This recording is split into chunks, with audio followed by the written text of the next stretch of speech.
Welcome back to my YouTube channel GK education. Myself Jaswant Kumar Maheshwari. अगर आप इस YouTube channel पे नए तो please subscribe this channel and press the bell icon, जिससे आने वाली न्यू वीडियो आपको नोटिफिकेशन द्वारा मिल जाएगी। लास्ट क्लास के अंदर हमने डिस्कस किया था केमिकल प्रॉपर्टी ऑफ एल्कोहल, जिसके अंदर हमने उसके 4 टाइप की जो केमिकल प्रॉपर्टी उससे डिस्कस कर लिया था। आज हमारा टॉपिक थोड़ा टॉपिक से अगर हम देखें तो हमारा इसके अंदर जो आज का टॉपिक है उसके अंदर आधा पोर्शन तो हमारा क्वेश्चन बेस है और आधा पोर्शन जो है वो क्या है, प्रैक्टिकल बेस के ऊपर है। तो ध्यान से देखना, ये आज का इंपॉर्टेंट टॉपिक है। ठीक है, तो हम शुरुआत करते हैं। इसके अंदर सबसे फर्स्ट टॉपिक जो है increment of carbon chain. Increment of carbon chain के अंदर अगर हम सबसे फर्स्ट मेथड को लें तो क्या होता है, CH3OH PCl5, तो क्या बन जाएगा ये हमारा CH3Cl। अगर मैं इसकी रिएक्शन KCN के साथ करवाऊं तो क्या बन जाएगा CH3Cn। इससे हम सब कुछ डिस्कस कर चुके हैं। KCN की रिएक्शन अगर मैं इसका क्या करवाऊं, रिडक्शन, तो क्या बन जाएगा हमारा CH3CH2NH2 बन जाएगा। अगर मैं इसकी रिएक्शन NOCl के साथ करवाऊं तो हमारा क्या फॉर्मेशन हो जाएगा, CH3CH2Cl। इसका अगर मैं क्या करवाऊं, हाइड्रोलाइसिस यानी कि H2O, या मैं बात करूं KOH या NaOH के साथ तो CH3CH2OH। अब सर हमें कैसे पता चलेगा इंक्रीमेंट है या डिक्रीमेंट। यहाँ पे n इज इक्वल टू कितना है 1 और यहाँ पे n इज इक्वल टू कितना है 2, यानी कि कार्बन 1 से कार्बन 2 में आ गए, यानी कि क्या हो गया, इंक्रीज। सर हमें कैसे ये पता, कुछ नहीं चला। तो फिर से देखो इसको ध्यान से, जब हम एल्कोहल की रिएक्शन PCl5 के साथ करवाते हैं, यानी कि कल वाले चैप्टर में हमने क्या देखा था, यानी कि कल वाली क्लास की अगर हम बात करें तो क्या था वहां पे, इसके साथ रिएक्ट होके क्या बनाता है, एल्किल हैलाइड। इस एल्किल हैलाइड की रिएक्शन हमने हैलोजन डेरिवेटिव के अंदर डिस्कस किया था कि KCN के साथ Cl अगर हो तो क्या बन जाता है, साइनाइड, या हम क्या कह सकते हैं इसे, नाइट्राइड भी कहते हैं। जब इसकी रिडक्शन के द्वारा प्रोसेस करवाई जाती है तो किसका निर्माण होता है, प्राइमरी एमीन। प्राइमरी एमीन की रिएक्शन जब हम नाइट्रोसाइल रिएजेंट के साथ करवाते हैं तो किसका फॉर्मेशन होता है, एल्किल हैलाइड का। क्योंकि हमने जब एल्किल हैलाइड का फॉर्मेशन था तब हमने वहां भी पढ़ा था कि प्राइमरी एमीन से एल्किल हैलाइड का क्या किया जाता है, फॉर्मेशन किया जाता है। फिर हम इसका क्या करवाते हैं, हाइड्रोलाइसिस KOH या NaOH की प्रेजेंस में, तो क्या बन जाता है हमारा एल्कोहल। तो ये तो है हमारा मेथड फर्स्ट। अगर मैं मेथड सेकंड की बात करूं तो उसमें बस थोड़ा सा चेंज करना है, CH3OH P प्लस Br2, तो यहाँ क्या बन जाएगा CH3OH, तो CH3Br बन जाएगा। इसकी मैं रिएक्शन अगर साइनाइड के साथ करवाऊं तो क्या बन जाएगा, CH3Cn बन जाएगा। अगर मैं यहाँ पर थर्ड स्टेप में क्या करवाऊं, हाइड्रोलाइसिस, यानी कि H2O की प्रेजेंस में अगर मैं इसकी रिएक्शन करवाऊं तो थोड़ा ध्यान से देखना, यहाँ पर किसका फॉर्मेशन हो जाएगा, CH3COOH का। जब मैं इसकी रिएक्शन कैल्शियम हाइड्रोक्साइड के साथ करवाऊं तो OH से मिलके 2H2 निकल जाएंगे और क्या बन जाएगा, CH3COO2Ca, कैल्शियम का एसीटेट। इस कैल्शियम एसीटेट की मैं रिएक्शन आगे करवाऊं, यानी कि मैं इसका क्या करवाऊं, रिडक्शन, तो हमारा क्या बन जाएगा, CH3CHO बन जाएगा। इसका मैं अगर मैं करवाऊं CH3CHO बन जाएगा। अगर मैं इसको, सॉरी यहां पे रिडक्शन ना होकर के होगा डिस्टिलेशन। अगर मैं इसका क्या करवाऊं, रिडक्शन, तो यहां पर फॉर्मेशन हो जाएगा CH3CH2OH का। यहाँ पे n इज इक्वल टू 1 और यहाँ पर n इज इक्वल टू 2 हो गया। तो यहाँ पे देखो चेंज कहाँ हुआ, प्राइमरी सेकेंडरी थर्ड जो स्टेप है वहां से हमें क्या करना है, चेंज। वहां पर क्या था, रिडक्शन, यहाँ पर क्या हो गया, H2। फिर कैल्शियम हाइड्रोक्साइड और उसके बाद डिस्टिलेशन और उसके बाद क्या है, रिडक्शन। बाकी as it is same process है, इसमें कोई दिक्कत नहीं होनी चाहिए।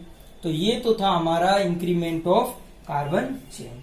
नेक्स्ट है हमारा टॉपिक डिक्रीमेंट या डिक्रीजिंग।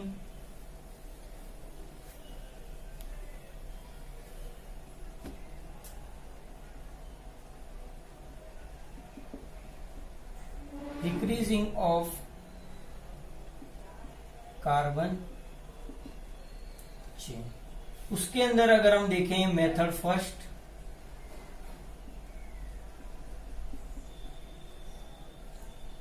CH3 CH2OH, अगर मैं इसकी रिएक्शन AlCl3 की प्रेजेंस में करवाऊं तो AlCl3 यानी कि कल ही हम पढ़ चुके हैं, AlCl3 की प्रेजेंस में क्या हो जाता है, इसका डिहाइड्रोजनेशन यानी कि H2O जो होता है वो क्या हो जाता है, रिमूव, यानी कि किसका फॉर्मेशन हो जाता है, एल्कीन का। ठीक है, अब इस एल्कीन की रिएक्शन में आगे करवाऊं, यानी कि मैं इसका क्या करवाऊं, ओजोन के साथ अगर मैं करवाऊं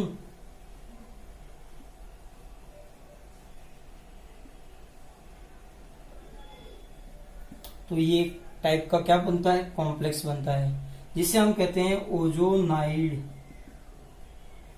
यहां पे ये बस एक नया है ओजोनाइड, क्योंकि ये आपने चैप्टर क्लास 11 के चैप्टर जिसके अंदर हमने एल्कीन की जो रिएक्शन थी उसके अंदर इसको डिस्कस किया था। तो अब जब मैं इसका क्या करवाऊं, Zn+H2O के साथ रिएक्शन, इसे हम कहते हैं ओजोनोलाइसिस यानी कि ओजोनी अपघटन। तो इससे क्या हो जाता है, ये टूट जाता है। इसे हम मंदिर भी कह सकते हैं, मंदिर क्या हो गया, टूट गया, और किसका फॉर्मेशन हो गया, एल्डिहाइड का फॉर्मेशन हो गया। इस एल्डिहाइड का, क्योंकि ये 1 और 1 2 यानी कि 2 एल्डिहाइड, इस एल्डिहाइड का अगर मैं क्या करवाऊं, रिडक्शन, अगर मैं इसका रिडक्शन करवाऊं तो मुझे क्या मिल जाएगा, CH3OH। यहां पर N कितना है हमारा 2, और यहां पर हमारा N क्या आ जाएगा 1। तो ये क्या हो गया, डिक्रीमेंट हो गया।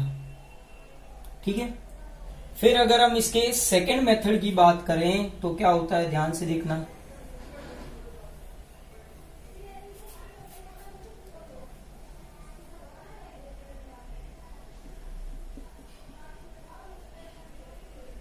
CH3CH2OH, जब मैं इसका ऑक्सीडेशन करवाऊं तो किसका फॉर्मेशन होगा, CH3CHO का।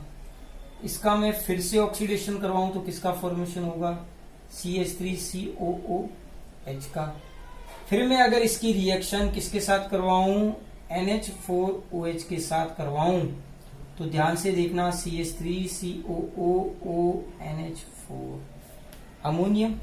अगर मैं इसको थोड़ा सा क्या कर दूं, हीट कर दूं तो क्या बन जाएगा, CH3C+ONH2 यानी कि एमाइड।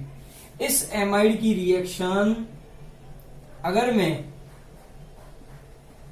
Br2 और KOH की प्रेजेंस में करवाऊं तो वहां पे CO ग्रुप क्या हो जाता है, रिमूव हो जाता है, और किसका फॉर्मेशन हो जाता है, CH3NH2 यानी कि प्राइमरी एमीन का।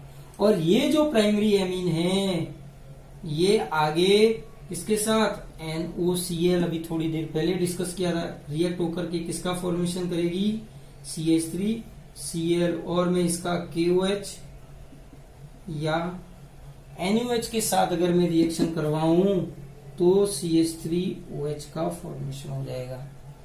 यानी कि N=2 से N=1 टाइप का एल्कोहल फॉर्मेशन हो रहा है। तो ये है हमारा डिक्रीमेंट ऑफ कार्बन चेन। तो ये तो हमें एग्जाम में पूछ सकते हैं कि भाई एथेनॉल से मेथेनॉल बनाओ, मेथेनॉल से एथेनॉल बनाओ, या कोई और दे दे नाम, या तो इंक्रीमेंट देंगे या डिक्रीमेंट ऑर्डर या डिक्रीज ऑर्डर के अंदर देंगे। सेकंड जो है वो हमारा है प्रैक्टिकल इंपोर्टेंट के अंदर। इसके अंदर प्रैक्टिकल के अंदर क्वेश्चन पूछे जाते हैं कि हम कैसे पता लगाएंगे कि हमें जो अल्कोहल गिवन है वो कैसा है, प्राइमरी है, सेकेंडरी है या टर्शरी है। तो वो हम देखते हैं। Practical importance.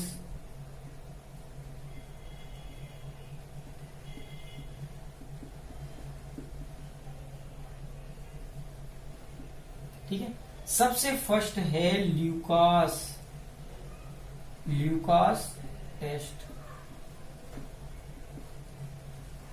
ठीक है, इसके अंदर क्या है, ध्यान ये रखना है, ZnCl2 प्लस कंसंट्रेट HCl। ठीक है, अब यूं नहीं है कि ये ल्यूकास अभिकर्मक जो है ल्यूकास रिएजेंट बना हुआ होगा। आपको लैब के अंदर ड्राई ZnCl2 होगा और कंसंट्रेट HCl होगा, दोनों होंगे, इन दोनों को मिला दो और जो एल्कोहल दिया है उसके साथ। ये जो टेस्ट है ये किसके ऊपर बेस होता है, बेस्ड ऑन रिएक्टिविटी। ठीक है, ये रिएक्टिविटी के ऊपर क्या होता है, पूरा का पूरा बेस होता है।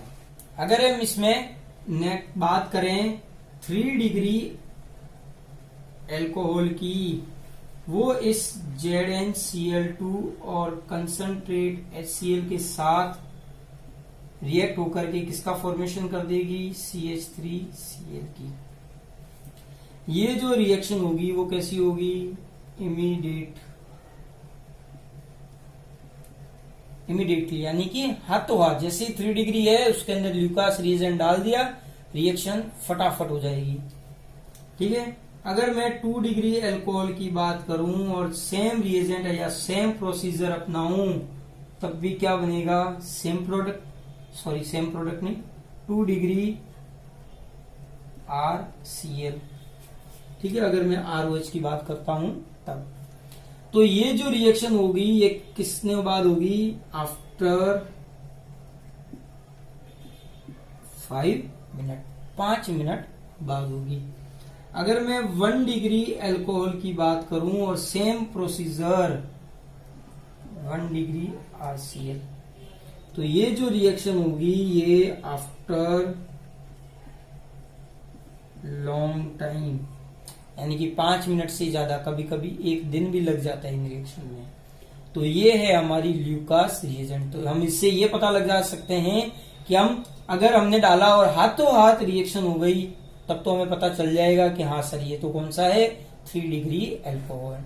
कुछ देर रखने पे बाद पता चलता है कि हाँ सर अब रिएक्शन हो रही है, तो कौन सी है, 2 डिग्री अल्कोहल। कुछ देर रखने के बाद भी कुछ नहीं हो रहा है, या हम देखें कि कल रिएक्शन, अगर हम वापस आके देखें कि कल हो रही है रिएक्शन, तो ये कैसे हो जाएगा, 1 डिग्री अल्कोहल। फिर अगर हम नेक्स्ट रिएक्शन देखते हैं, विक्टर मेथड विधि, ये हमारी थोड़ी क्या हो जाती है, इंपोर्टेंट। मैक्सिमम तो यही पूछा जाता है, क्योंकि इसके अंदर ये इतने सारे रिएजेंट के साथ रिएक्शन, यानी कि एक स्टेप ध्यान रखना होता है, तो ये लगभग तो पूछते ही नहीं है।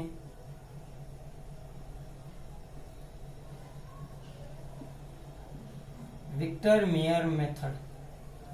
ठीक है, अब देखो मैंने जो स्टेप दिखाया है वही हमें थोड़ा सा याद रखना है। इसके अंदर जो ये स्टेप है वो सबसे इंपॉर्टेंट है, इसी के बेस के ऊपर सारा का सारा क्या है, प्रोसीजर। अगर मैं RCH2OH लू, फर्स्ट क्या है P+I2, तो हमारा क्या बन जाएगा RCH2I। उसके बाद अगर मैं इसकी AgNO2 के साथ रिएक्शन करवाऊं तो किसका फॉर्मेशन हो जाएगा RCH2NO2। फिर मैं अगर इसकी रिएक्शन HNO2 के साथ करवाऊं तो RCHNO2 double bond NOH,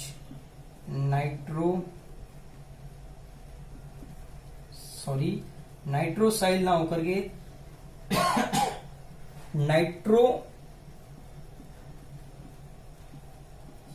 nitrolic, इस नाइट्रोलिक की रिएक्शन में आगे करवाऊं, ठीक है, तो हमारा प्रोडक्ट क्या बन जाएगा प्रोडक्ट नहीं, जब इस नाइट्रोलिक की रिएक्शन NaOH या मैं बात करूं KOH के साथ करवाऊं तो कैसा आता है रंग, रेड कलर। ये रेड कलर क्या इंडिकेट करता है कि जो गिवन अल्कोहल है वो हमारा कैसा है, प्राइमरी। ठीक है, सेकेंडरी अगर ये तो है हमारा प्राइमरी अल्कोहल। अगर मैं R C H O H की बात करूं, R प्लस I2 की, तो आर सी एच आई, यहां तक कोई दिक्कत नहीं। AgNO2 के साथ भी कोई दिक्कत नहीं, डायरेक्ट रिएक्शन हो जाएगी इसके साथ, आर सी NO2 और H। जब इसकी रिएक्शन HNO2 के साथ करवाई जाती है तो R C double bond N NO2 और NOH का formation, N double bond O का, यानी कि C single bond N double bond O। ये जो है हमारा क्या है, नाइट्रेल। ये जो नाइट्रेल है रिएक्शन होता है किसके साथ, NaOH और KOH के साथ, तो ये हमारा कैसा रंग देगा, ब्लू कलर। ये जो ब्लू कलर हमें क्या इंडिकेट करेगा कि गिवन कंपाउंड या given alcohol is secondary alcohol. ठीक है, फिर अगर हम इसकी नेक्स्ट आगे थर्ड यानी कि 3 डिग्री की हम बात करें कि सर अगर हमें 3 डिग्री गिवन है, आर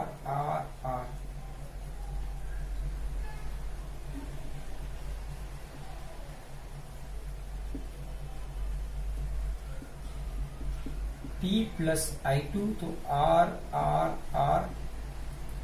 सी आई AgNO2 के साथ रिएक्शन करवानी है इसकी, तो आर सी NO2।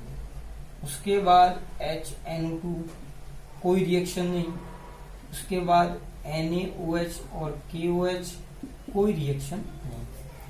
तो इस रिएक्शन के अंदर हमें सबसे ज्यादा ध्यान कहाँ रखना है, AgNO2 पर। अगर रेड कलर आए प्राइमरी, ब्लू आए सेकेंडरी और कोई कलर नहीं यानी कि कलरलेस, तो क्या हो जाएगा, 3 डिग्री। अब सबसे इंपॉर्टेंट बात, सर हमें ध्यान कैसे पता लगे कि जो हमारा प्रोडक्ट होगा वो कौन सा बनेगा। तो हमें सिर्फ ये ध्यान रखना है कि प्राइमरी के अंदर जो AgNO2 के साथ रिएक्शन करवाई थी, यानी कि थर्ड जो प्रोडक्ट होगा वो इसके अंदर नाइट्रेल और थर्ड के अंदर कोई नहीं। बस हमें सिर्फ ये इतना ध्यान रखना है। ठीक है, इसी के साथ विक्टर मेथड कंप्लीट होती है।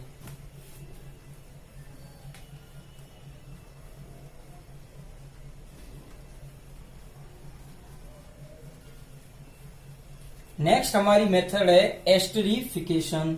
तो एस्टरिफिकेशन में कोई दिक्कत नहीं है, ROH किसके साथ रिएक्शन होगा, CH3COOH, क्योंकि हमने ये नेक्स्ट यानी कि जो इससे पहली वाली क्लास थी उसके अंदर डिस्कस कर लिया था, यानी कि RC double bond O R dash. अगर मैं यहाँ पे RCH लिखूं तब, और ये कैसा हो, R डैश हो, तो यहाँ पर भी वही किसकी तरह, ल्यूकास की तरह, यानी कि कुछ समय बाद, कुछ देर बाद और कुछ घंटों बाद वही होगा। ठीक है, तो यहां पर भी रिएक्टिविटी के कारण इफेक्ट पड़ेगा, इफेक्ट होगा। फिर अगर हम देखें ऑक्सीडेशन मेथड, तो ऑक्सीडेशन में हमने कल डिस्कस किया था कि जो प्राइमरी होगा वो क्या बनाएगा, पहले एल्डिहाइड से क्या बनाएगा, कार्बोक्सिलिक एसिड। तो हम इसके ऊपर ना जाकर के सिर्फ यहीं तक सीमित रहते हैं, सिर्फ ऑक्सीडेशन करवाया एल्डिहाइड। 2 डिग्री हमने किस में देखा था, कीटोन में, और जो 3 डिग्री था वो हमारा किस में चेंज हो गया था, एल्कीन में। तो ये था हमारा ऑक्सीडेशन मेथड। फोर्थ है हमारा डिहाइड्रोजनेशन, जिसे हम नेक्स्ट क्लास यानी कि इससे पिछली क्लास के अंदर हम डिस्कस कर चुके हैं। तो ये तो थे हमारे आज के टॉपिक क्लियर। उम्मीद होगी ये वीडियो आपको पसंद आया होगा। अगर ये वीडियो आपको पसंद आए तो please like, comment, share and subscribe जरूर करें। धन्यवाद।